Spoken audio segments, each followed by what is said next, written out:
Inilah Surya Kampus Islami SKI Channel, dipancarkan langsung dari lantai 4 Fakultas Adab dan Humaniora UIN Alauddin Makassar.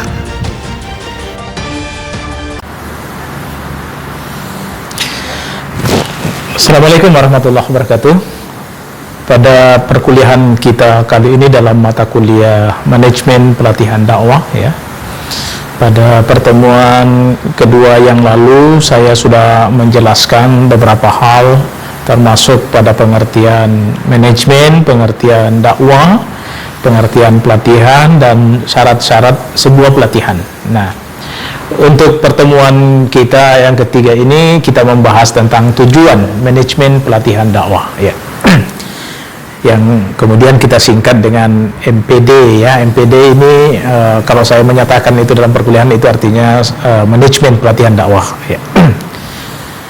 Nah, pada prinsipnya tujuan manajemen pelatihan dakwah itu, ya, yang kemudian kita sebut dalam perkuliahan kita ini MPD, itu dapat digolongkan menjadi 3 kategori, ya. Jadi mengapa ada manajemen pelatihan dakwah, ya, karena kita ingin sesuatu itu mencapai tujuan, ya, dan sukses dalam berbagai dimensinya. Nah, jadi tujuan manajemen pelatihan dakwah ini yang pertama itu adalah terkelolanya usaha untuk meningkatkan keterampilan. Jadi misalnya apakah nanti itu menyangkut masalah pengelolaan lembaga dakwah atau masalah bagaimana kita menciptakan dai-dai, ya, maka tentunya tujuan dari pelatihan itu adalah dalam rangka untuk meningkatkan keterampilan. Nah, pelatihan yang diselenggarakan itu berkaitan dengan tujuan untuk meningkatkan keterampilan para peserta sehubungan dengan tugas yang harus diselesaikan. Jadi kalau pelatihan itu adalah pelatihan dakwah, artinya kita ingin melakukan satu pelatihan yang tujuan akhirnya itu adalah bagaimana kita melahirkan mubalik atau dai yang semakin matang di dalam berdakwah, memiliki keterampilan, ya. Tentunya nanti dalam pelatihan itu apa yang kita akan ingin capai dalam pelatihan seperti yang kita jelaskan pada pertemuan yang lalu, ya, maka itulah yang akan mendesain materi-materi yang berkaitan dengan 3 hal yang kita sudah jelaskan, berkaitan dengan wawasan, ya, berkaitan dengan keterampilan, dan berkaitan dengan perilaku atau sikap bagi seorang dai. Jadi itu di situ tujuannya. Nah, yang kedua itu terkelolanya usaha untuk meningkatkan sikap, ya. Jadi yang tadi kan di atas keterampilan, yang kedua itu adalah sikap. Nah, jadi memang pada kenyataannya ini kenapa misalnya ada dai mubalik yang sebenarnya dia memiliki keterampilan yang sangat bagus, dia bisa berdakwah sangat bagus, tapi seringkali ada persoalan di masyarakat. Ya, itu yang dipersoalkan sebenarnya bukan dakwanya. Dakwanya bisa diterima bagus, tapi seringkali, ya, sebagai misalnya seperti saya yang aktif di satu lembaga dakwah yang mengelola mubalik, itu seringkali kita mendapat komplain dari pengguna, dari masjid, ya, dari masyarakat, bahwa kok ada mubaliknya seperti ini. Biasa kita menyatakan apanya, apa tidak bagus ceramah? Bagus ceramahnya, Pak, bagus sekali. Cuman kok ada hal yang dari sisi sikap itu tidak mencerminkan sebagai seorang dai, seorang mubalik, ya. Misalnya contohnya adalah misalnya meminta bayaran. Nah, ini kan kalau meminta bayaran itu kan jelas di dalam dakwah itu tidak boleh kita menjual ayat-ayat Allah, meminta tarif, menentukan tarif. Itu yang dalam keilmuan dakwah seperti itu. Berdakwah itu harus ikhlas, ya, bahwa kita diberikan sesuatu ya sebagai ucapan terima kasih, tidak ada masalah. Nah, tetapi yang masalah adalah ketika sikap kita tadi itu yang saya sampaikan, bahwa ada orang yang berdakwah, setelah itu dia meminta, saya mau pergi berdakwah kalau dibayar sekian. Nah, ini berkaitan dengan sikap. Nah, kita melakukan pelatihan dakwah itu salah satu tujuannya adalah bagaimana orang-orang yang kita latih di dalam kegiatan dakwah itu, di dalam pelatihan itu memiliki sikap yang baik, ya.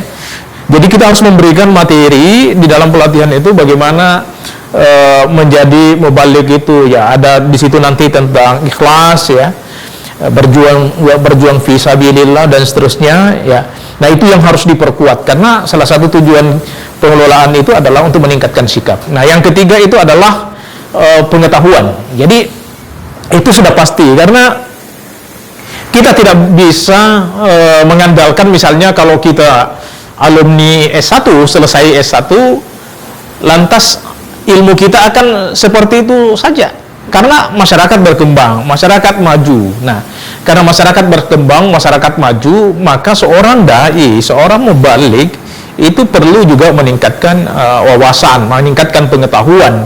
Karena bagaimana bisa kita menjawab problem masyarakat kalau kita sebagai seorang dai itu tidak memiliki pengetahuan, tidak memiliki ilmu, ya. Nah, dalam kaidah dakwah itu sering kita biasa baca kalau dalam buku dakwah, mana mungkin Anda mau memberikan sesuatu kalau Anda tidak memiliki sesuatu itu. Nah, salah satu sesuatu itu adalah ilmu pengetahuan, ya. Jadi ketiga hal itu, yaitu keterampilan, sikap, dan pengetahuan, ya, saya kira juga pada pertemuan lalu saya sudah jelaskan bahwa kalau kita belajar tentang teori-teori pendidikan, ya, kemudian ada namanya taksonomi Bloom, ya, bahwa tujuan pendidikan itu meliputi 3 ranah itu, yaitu kalau istilah dalam pendidikan itu apa namanya, kognitif, afektif, dan psikomotorik. Sebenarnya ini juga yang dimaksud. Yang dimaksudkan itu adalah pengetahuan, kemudian sikap, dan keterampilan. Nah, 3 hal ini tidak bisa dipisahkan kalau kita membuat pelatihan. Jadi tidak boleh dalam pelatihan itu, terutama dalam pelatihan dai, kita hanya cenderung wawasan, kemudian kita mengabaikan dimensi sikap atau yang lainnya. Karena apa namanya, kalau pelatihan dakwah itu kemudian ada kekurangan di salah satu 3 aspek tadi itu, ya. Misalnya kita tidak perhatikan keterampilannya, pengetahuannya bagus tapi tidak terampil, kan bisa gagal juga di masyarakat. Banyak orang yang kalau secara keilmuan, kalau di kampus kan pastilah dai-dai yang dari kampus, ya, terutama dosen yang memiliki gelar akademik yang mumpuni, doktor, profesor, ya, secara keilmuan menurut hemat saya itu kurang apa dia. Tapi seringkali itu tidak diterima oleh masyarakat, bukan karena ilmunya, tapi cara menyampaikan. Jadi itu penting, ide yang bagus, pikiran yang bagus, tapi kalau disampaikan tidak dengan cara yang bagus, itu juga akan tertolak di masyarakat. Nah, oleh karena itu, ini 3 hal ini harus saling mendukung agar apa namanya, dakwah kita nanti itu satu akan tercapai. Kalau makanya 3 itu harus didorong di dalam pelatihan. Nah, selanjutnya, ya, misalnya tadi itu, ya, kita contohkan usaha meningkatkan keterampilan sudah terpenuhi, sudah terampil, sudah bagus, ya. Banyak mubalik kita itu bisa kita nyatakan singa podium, menguasai medan, taruhlah begitu, ya, menguasai mimbar. Tapi ternyata tidak pada sikap sama mubalik itu tidak ada perubahan, masih seperti dulu, masih apa, ya, misalnya memandang enteng orang, ya, kemudian melihat masyarakat kampung itu sebagai masyarakat yang bodoh, ya, kemudian apa namanya, ya, sikap dia sepertinya karena dia merasa elit, orang berpendidikan, lantas tidak mau berbaur. Ini kan sikap semua, dan itu bisa jadi mempengaruhi kegagalan di dalam berdakwah. Nah, itu artinya kalau orang itu sudah ikut pelatihan kemudian itu tidak terwujud, itu sebenarnya gagal kita membuat pelatihan. Karena apa? Ada satu hal yang tidak tercapai. Jadi perubahan-perubahan itu harus bersinergi. Jadi meningkatnya keterampilan, kemudian tetap tujuan pelatihan untuk merubah sikap, ya, kemudian pengetahuan. Kalau itu bersinergi, nah sebenarnya kalau kita pernah belajar ilmu dakwah, ada yang disebut dengan metode bil hikmah. Sebenarnya kan ada ulama kita yang menjelaskan bahwa sebenarnya bil hikmah itu adalah perpaduan tiga hal itu. Ketika orang memiliki kemampuan ilmu, kemudian memiliki sikap yang bagus, kemudian memiliki keterampilan, kemudian berpadu di dalam diri seseorang dai atau mubalik, maka sebenarnya itulah hikmah, karena dia akan bijak di dalam berdakwah karena memiliki hal tersebut. Nah, di akhir perkuliahan kita ini saya ingin menyimpulkan begini, bahwa apapun pelatihan yang kita bikin, ya, termasuk dalam pelatihan dakwah itu, ya, harus materinya itu harus diarahkan kepada bagaimana keterampilan sang dai itu ditingkatkan. Jadi misalnya kalau ini pelatihan dakwah tingkat menengah misalnya, ya, atau istilahnya intermediate begitu, ya. Jadi apa yang dimiliki para dai itu sebelumnya, ya, dianggap sebagai fondasi untuk naik, untuk meningkat. Nah, oleh karena itu ada materi untuk meningkatkan itu. Dalam hal apa saja, misalnya itu dinaikkan wawasannya, dinaikkan keterampilannya, dinaikkan sikapnya, mungkin, ya, tingkat membangun tingkat keikhlasan itu semakin kita perkuat. Nah, kalau itu terjadi, inilah yang disebut dengan pelatihan itu menjadi efektif dan efisien. Jadi efektif itu bermakna tepat sasaran. Jadi memang itu target kita, itu tujuan kita seperti itu. Nah, makanya pelatihan itu menjadi efektif. Banyak pelatihan itu tidak efektif karena biasanya hanya sekedar saja menggugurkan program, ya, menggugurkan apa yang pernah direncanakan, tapi, ya, karena tidak memiliki tujuan yang jelas apa yang kita mau capai, maka akhirnya pelatihan itu sepertinya hanya menghabiskan waktu, pikiran, tenaga saja, dan dana.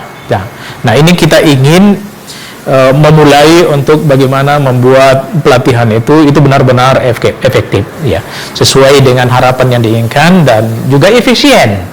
Efisien itu artinya ekonomis dalam pengertian kita tidak membuang banyak dana, tapi apa yang kita inginkan itu tercapai, ya. Misalnya tadi itu meningkatkan keterampilan, meningkatkan sikap, dan juga meningkatkan, ya, pengetahuan para dai. Ya, saya kira ini perkuliahan kita kali ini. Terima kasih. Assalamualaikum warahmatullahi wabarakatuh. Assalamualaikum.